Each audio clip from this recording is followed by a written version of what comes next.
estamos acostumbrados a enfrentar la delincuencia, ¿no? Hashtag Perfolo. Otra creencia muy fundamental que nutre sus intercambios y su solidaridad es la creencia de que el espacio de Perfolo ha sido eficaz y ha logrado salvar vidas en Veracruz.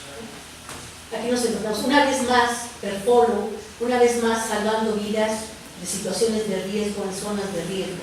Gracias a los ciudadanos. Un aplauso para los buenos users.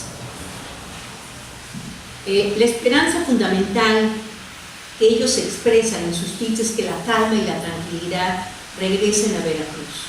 Y de repente hasta aparecen términos de Veracruz como el lugar de la calma y la tranquilidad, ¿no? Aparecen términos de las canciones de Agustín Lara, ¿no? Aquí por ejemplo, dice Esperanza, quiere a la playa, por favor, no más guerra, Veracruz.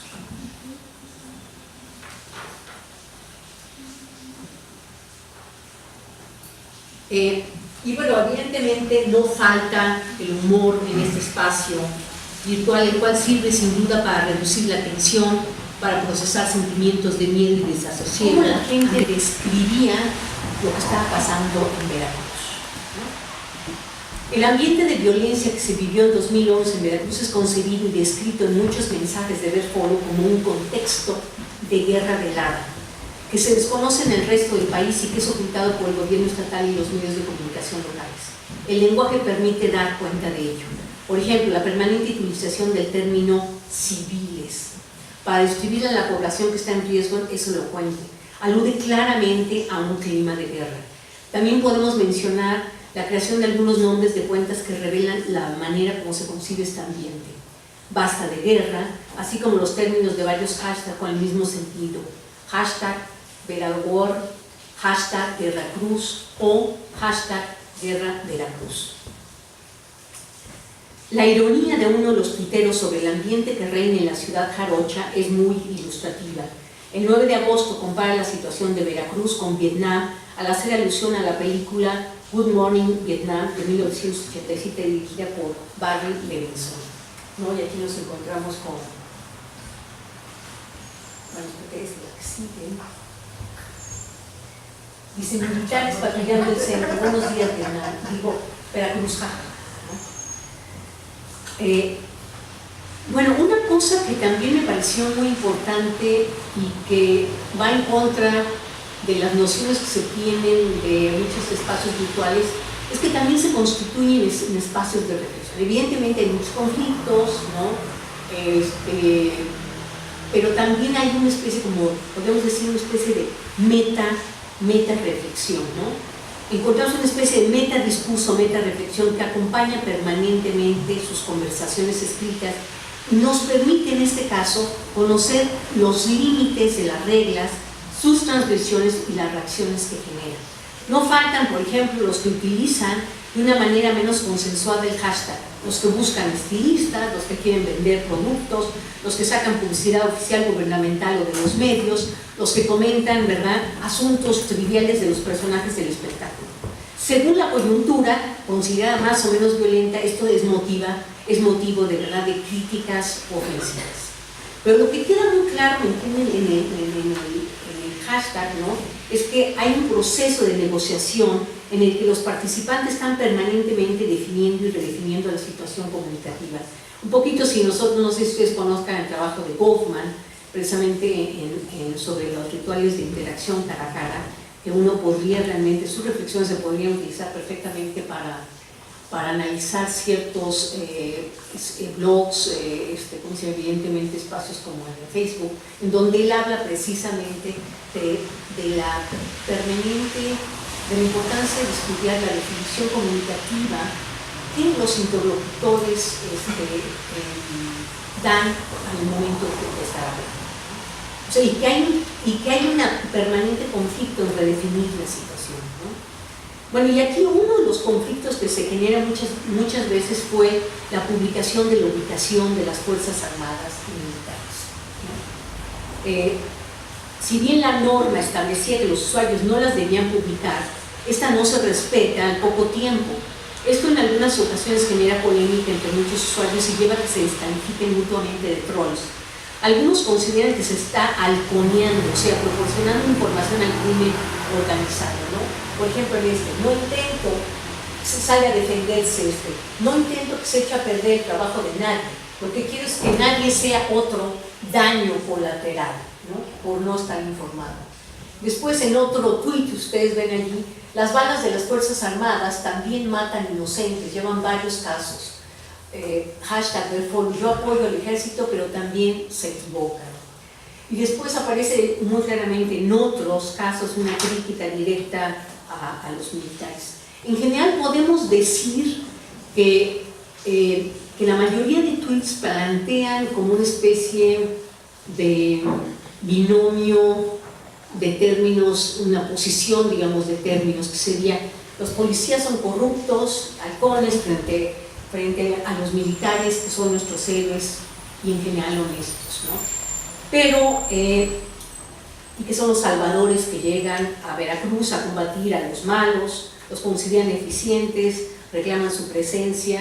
Bueno, y eso estoy hablando por lo menos de 2011. Posiblemente ustedes me puedan decir si esto ha cambiado, ¿no? En muchas partes esto se ha cambiado, ¿no? Ahora, a veces, como ustedes ven en uno de los tweets, dice, consideran que a veces se equivocan, que están descoordinados, y un tuitero denuncia el 12 y el 19 de agosto de 2011 claramente que el ejército podría estar ligado directamente con el cártel de Sinaloa. Dice: cuando los militares dejen de estar tan sospechosamente cerca del cártel de Sinaloa, entonces confiaremos en ellos. Bueno, al analizar la práctica informativa que se desarrolla en este espacio de #verfollow, a mí me quedó claro que esa práctica informativa era una práctica también comunicativa. Y no se trata nada más de pasar bytes de información, ¿no? Sino realmente era una construcción de había un sentido mínimo de comunidad y de autoorganización en la red, ¿no? Y en ese aspecto eso significa que todos sean susceptibles de convertirse en productores de mensajes. En los propios términos de un tuitero reconocido dice: eso es lo bueno de Twitter, que no hay un administrador que censure ni regule. Todos somos parte de este esfuerzo para prevenir a la población. Algunos integrantes, es más, toman conciencia del poder que tiene el espacio de #verfollow, de sus capacidades organizativas y potencialidades de movilización social y política. Debido a ello, algunos tuiteros consideran que #verfollow está amenazado y ha sufrido bloqueos. Los políticos institucionalizados le tendrían miedo. Por ejemplo, un tuitero dice: en Twitter, la herramienta que todo político le tiene miedo. No sé si sale por acá. No, entonces me regreso porque no está. Bueno, existen otros tuiteros que apelan también a la cuestión de la movilización, ¿no? Y que dejan ver otras nociones de poder y plantean distintos horizontes de su capacidad movilizadora. Comparan, por ejemplo, la situación que se vive en Veracruz con Egipto. Si en Egipto bajaron a un tirano a punta de pitazos, acá no podemos hacer algo, se preguntan.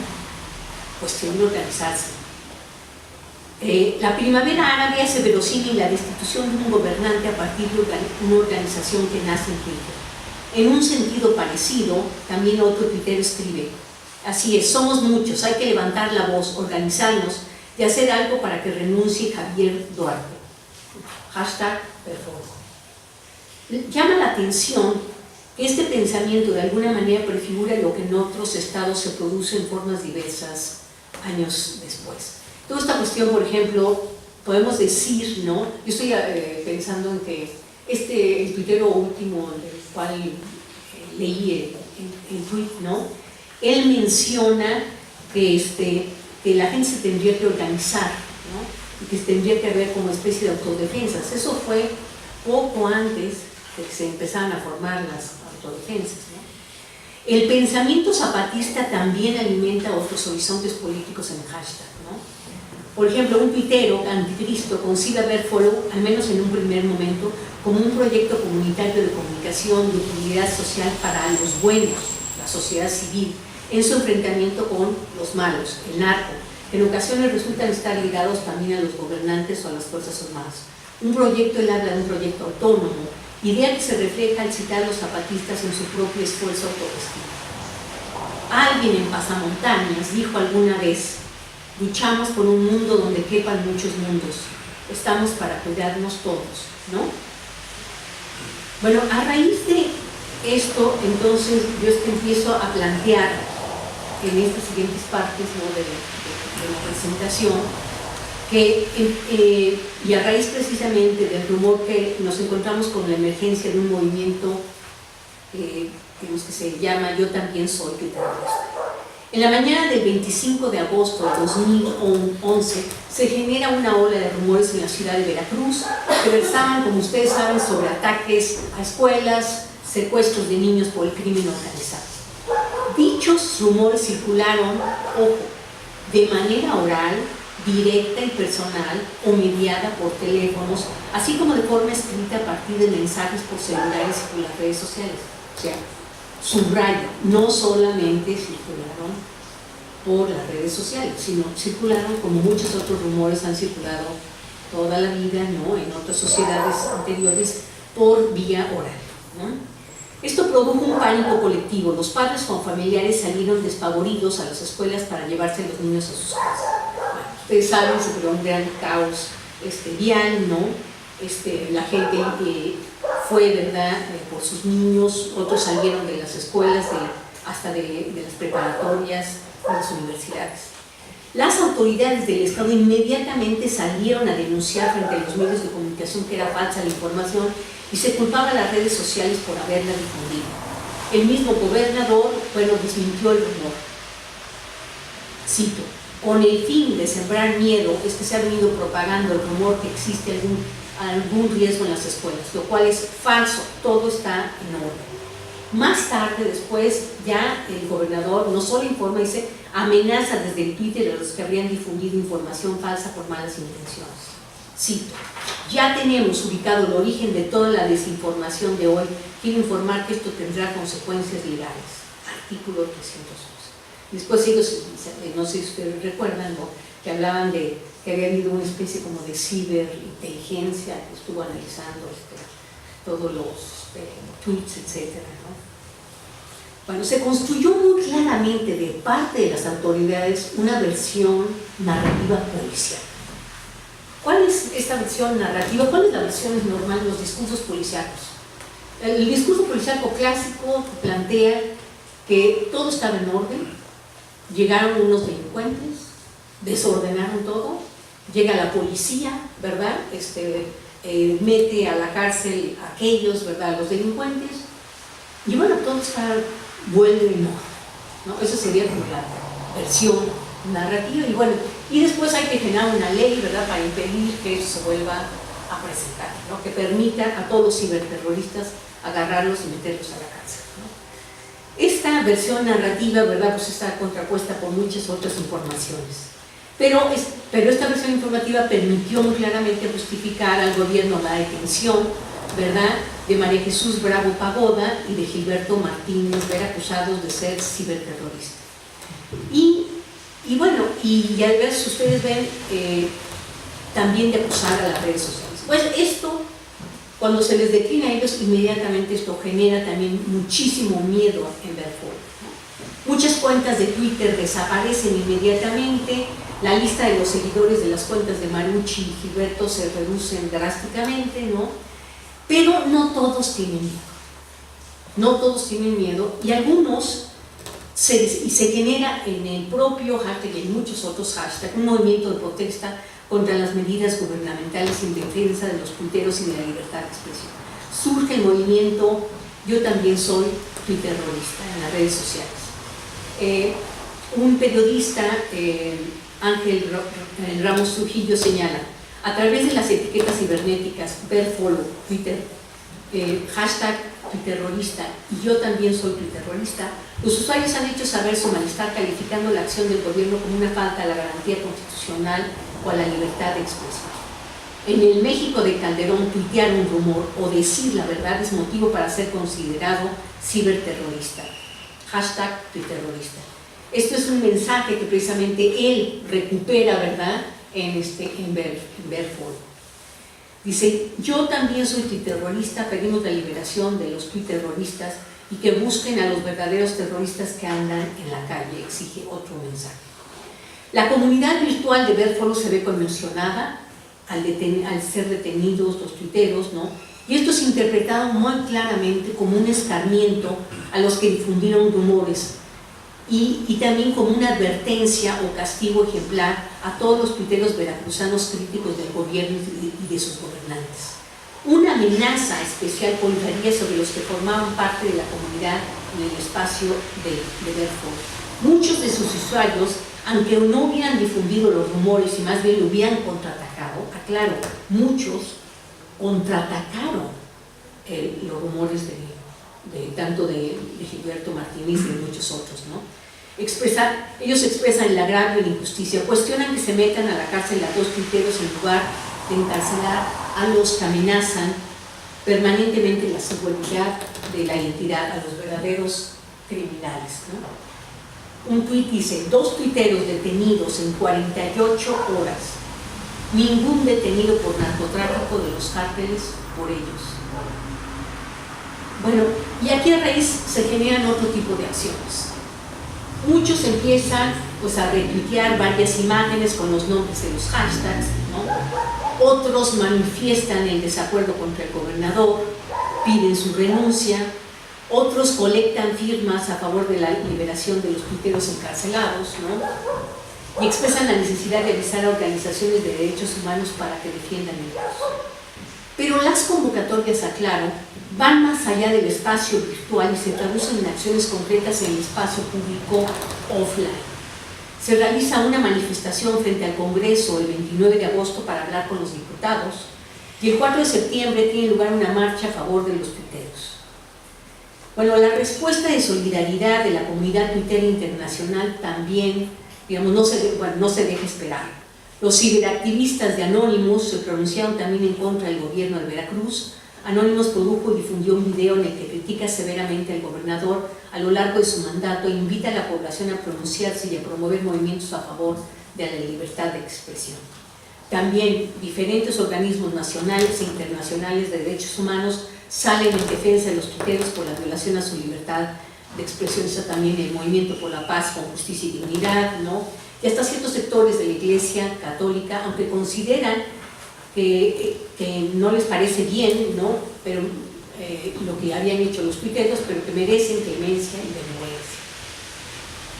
Bueno, a raíz de esto, bueno, ustedes no saben posiblemente que se trató de sacar una ley. Bueno, como la ley contra el terrorismo resulta difícil de aplicar para casos de desinformación, se promueve a los pocos días una ley que hable sobre la perturbación al orden público, pero que trate muy claramente de tipificar dichos casos para poder perseguirlos, ¿no? Y bueno, todo esto se fue a la Suprema Corte de Justicia, ¿no? ¿En qué, después de hablar, digamos, de este tipo de acciones que se generaron, mi planteamiento es que esto derivó en un proceso de subjetivación política?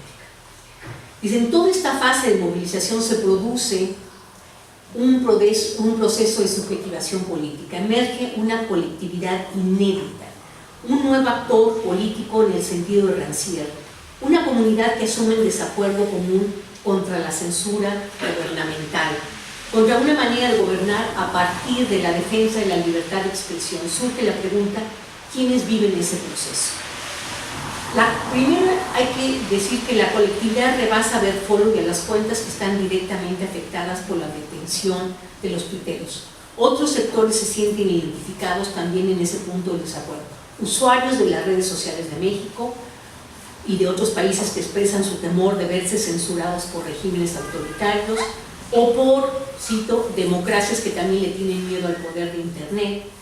Están también las asociaciones dedicadas a los derechos humanos, grupos más politizados pertenecientes a ciertos sectores de la izquierda, del PRD, e integrantes y simpatizantes de otros partidos que no están de acuerdo con la censura y que dejan de lado su agenda particular para asumir, por lo menos temporalmente, este litigio fundamental junto con otros ciudadanos que nunca antes habían salido en la escena política, amas de casa, maestros como Gilberto Martínez, estudiantes, empleados. Esto es muy importante.